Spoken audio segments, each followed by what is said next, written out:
Yo, so for all you guys that are watching the regular Friday videos, which I hope is all of you, we made a little promise at the end of the last episode about the caddy. You guys think we held up our end of the bargain? We're going to talk about that and a couple other things on this week's Tuesday Morning Tech Tip from Pugliese Speed Shop.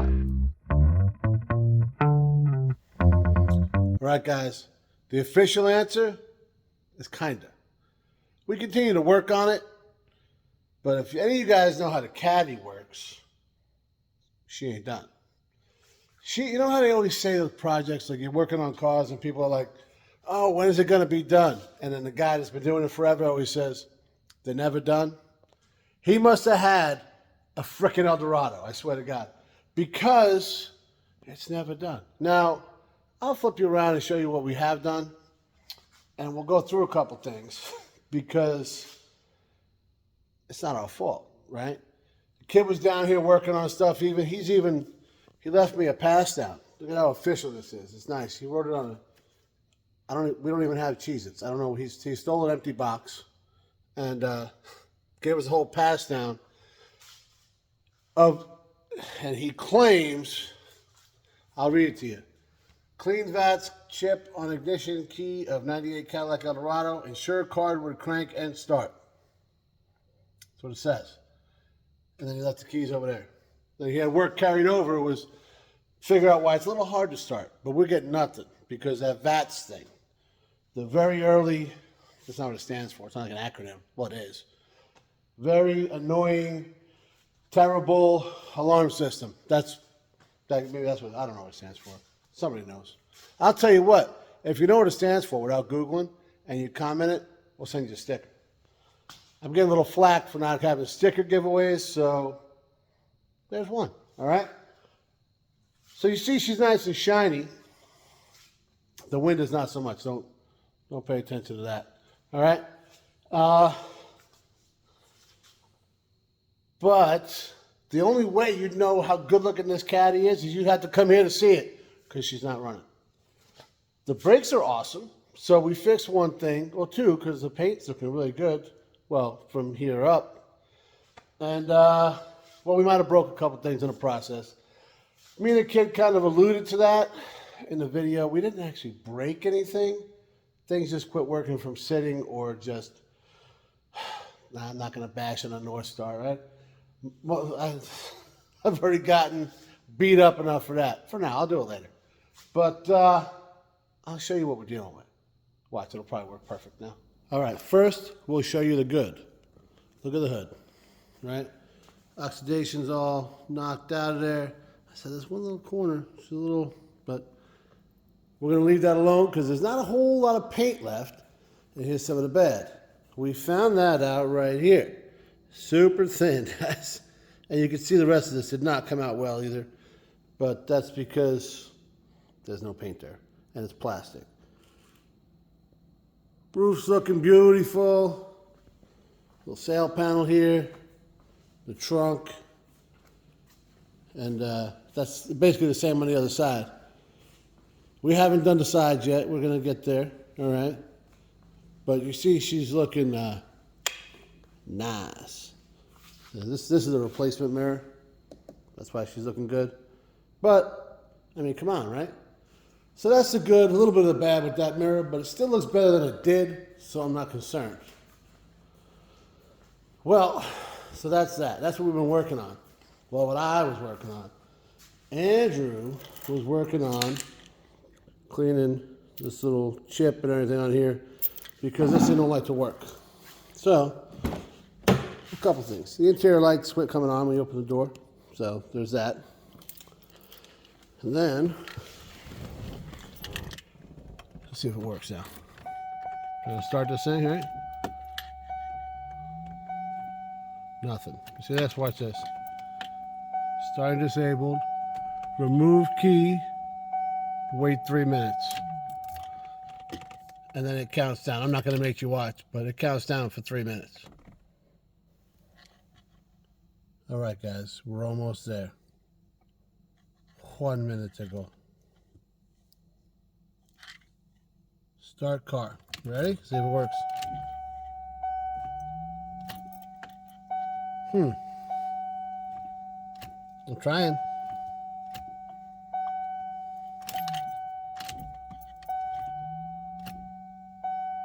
Nothing? No range. Starting disabled. You guys see the loop we're in?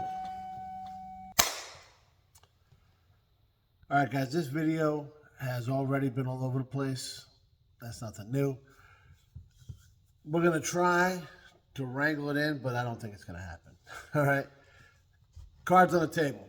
I have started and stopped this little wrap-up portion 3 or 4 times. Deleted everything I've had every time. Because the more I talk about what's going on in this car, the madder I get, and I can't help but getting pissed off and say things that, you know, aren't exactly PG-13. All right? I'm going to take you through this roller coaster of emotions that we've been through, and maybe you'll understand why. So the car broke a while back, right? A couple months ago. Brakes went out, and went through all that whole thing. We brought it in. Things weren't working with what we believe was the wrong size line. We said, let's just buy the lines for them. We did that. And that's where we were at the beginning of last video. Now, the day before I started working on it with these lines, I kind of knew there was going to be more issues. I was doing that video, you know, will it run with all the cars? And I went to start this one. We just started on camera. I didn't like fake it or anything like that, all right? That's what she said.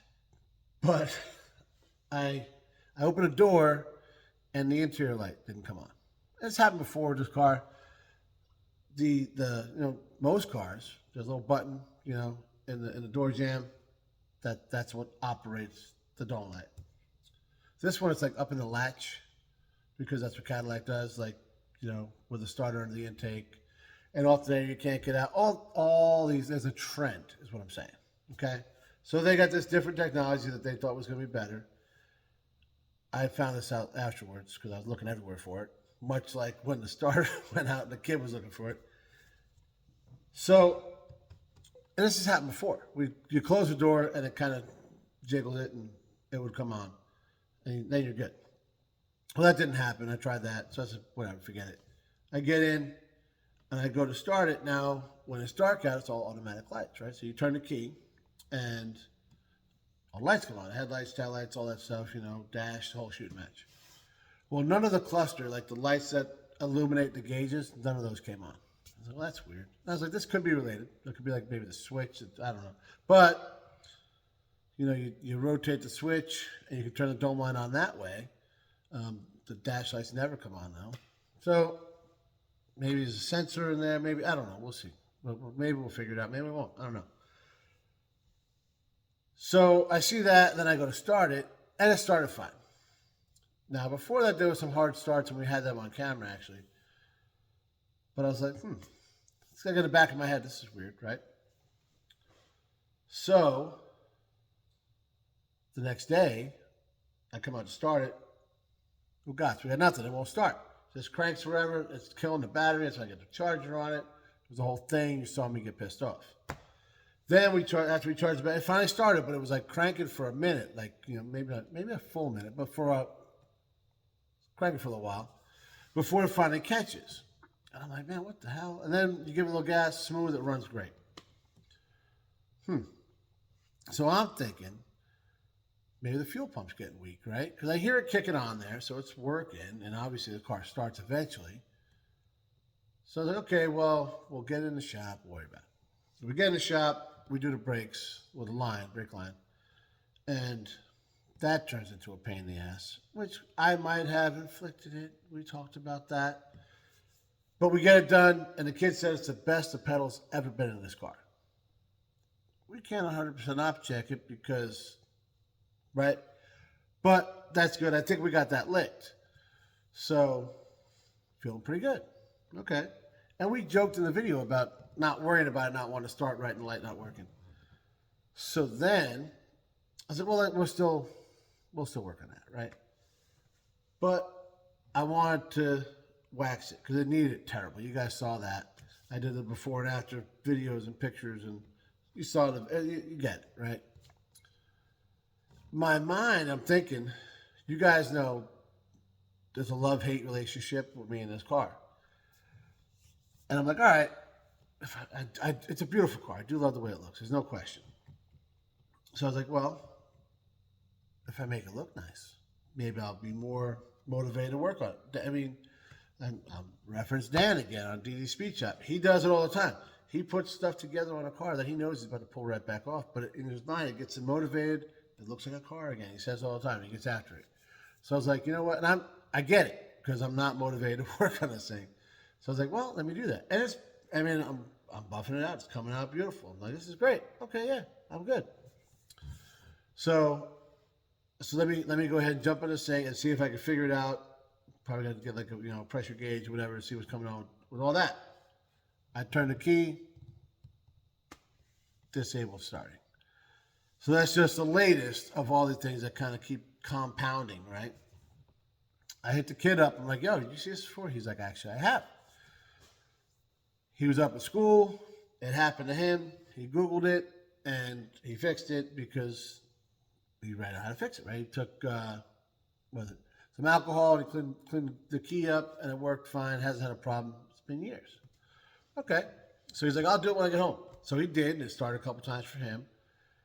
I get home, and I try it. Nothing. And then I wait, and then it starts. Okay, I let it run for a minute, shut it off, go to start again, nothing. And it has not started for me since then. I've gone through that cycle, I don't know how many times. I'm growing old in the seat of this car waiting for it to go, right? This is just not gonna work, right? It's Casey the driver. You can't sit at work, you're late for work every day. It's not gonna work out. So now I know you can disable it. Right. I told my brother to disable the one on his Trans Am because I think that was what the whole problem was with that thing not starting. He hasn't done it. I got no room to talk because neither have I. But I'm trying to do things a little better with it. I don't know. I guess I let my new buddy Richard on the old Facebook get in my head a little bit about how I'm not giving this car the love it deserves. I don't think that's true because for 6 years I've been maintaining this thing, which is more than anybody else is willing to do, right? So, I don't know. I really don't, guys. I'm getting super frustrated with it. I was up, so I didn't finish waxing it, and I apologize because I was like, I'm going to knock this out. I don't know where I thought I was going to have time to do that between stupid work and whatever. So I went up to PA this weekend, and ironically, I had a conversation with my brother about setting achievable goals, right? So I think he got a little bit crazier with some of his goals than I did with just getting this thing waxed, but I also knew I wasn't going to have time. I had to work today, so freaking Veterans Day. You believe that? But either way, I thought I'll get home from work and I'll knock it out. I got home a little late, which put me in a little bit of a bad mood because I knew I wasn't going to get it done. And now here I'm aggravated trying to make this video. Chain of events, right? And my brother said it, and I don't think he's wrong. He's going to watch this. I'm going to have to hear that crap now, too. But I don't think he's wrong. He said, you got to, he's like, dude, shoot the freaking horse, man. And that's what he did, right? He bought it, was immediately, it let him down. And he's like, I got to drive this thing every day. This isn't going to work. And he abandoned it at my house. He did tell me to sell it and all that. And I was gonna. But when I took it to a dealer, and they didn't want nothing. They were going to give it, I think, $150, $250 for it. So I was like, God, man, it's too nice a car for that. So I took it home, and I fixed it. And then it broke, and I fixed it. I broke it. You guys have seen the videos, right? So when do you say when? Like I said, the Dodge out there, that guy finally pulled the trigger on that, parked it in the woods because the brake line went. Well, we've already done all the brake lines. There's guys that just get tired of it. Like, I don't, but he's not tired of it. He loves it. But that peace of mind ain't there. right? So when do you say when? Is this it right now? But now it's stuck in my shop. I can't even start it. Do I bypass the VATs, get it to start, and get it the hell out of here? Then he can go trade it in, and then that dealership can wholesale it to another dealership who will then stick some other sucker with this thing. I'm not against that. He's been talking about getting new cars, well, a new truck actually, specifically. And he's looked at them and all that, but he does love the car. I think he loves the payment on the car. Nothing, right? More than anything. And I get that, guys. I get that 100%. I drove buckets most of my life. However, since I bought the Tundra, I don't get up in the morning and wonder if it's going to start. There's something to be said. There's a dollar amount you put on that. A lot of times it's on the window sticker, right? But at what point this one's not working anymore, you know? And this isn't the kind of car, and I say that because of my taste, but this isn't the kind of car I would hold on to forever and ever and park in the garage, and this was my first car. And, you know, like I had a buddy of mine when I was out in California. His first car was a 69 Mach 1. Now, he's got about 10 years on me, so when he bought that car, it wasn't like he probably paid $1,000 for it. Everybody had one. They didn't care about him. Well, he fell in love with it. He's still got the car now. Yeah, he's almost 60. And he's restored the car. You know, he did a complete restoration, like frame off, whatever. And it's beautiful. Now, again, maybe it's my age, you know, Gen X, I just want to throw this out and, you know, whatever. I don't know. But I don't think this is the car you do that with. That's just me. And there's probably guys out here that do, and that's fine. Maybe you're the guy that's going to. I'll make you a deal. All right? Well, just come over and get this thing. I don't know. I can ramble about it forever, guys, but you don't know till you know, and nobody knows but you. So maybe by making this video right here, we got the kid thinking a little bit. Throw some comments down here. Let him know. What do you think? Thanks for watching, guys. All right. I don't want the kid to be misquoted or nothing, so I'm going to show you exactly what the pass down says. Work to be carried over. 1998 Cadillac Eldorado is still starting like a 74 Ford Pinto. He paints quite the picture, especially since the guy down the block's got a Pinto. He ain't got no problem starting it. I'm just saying.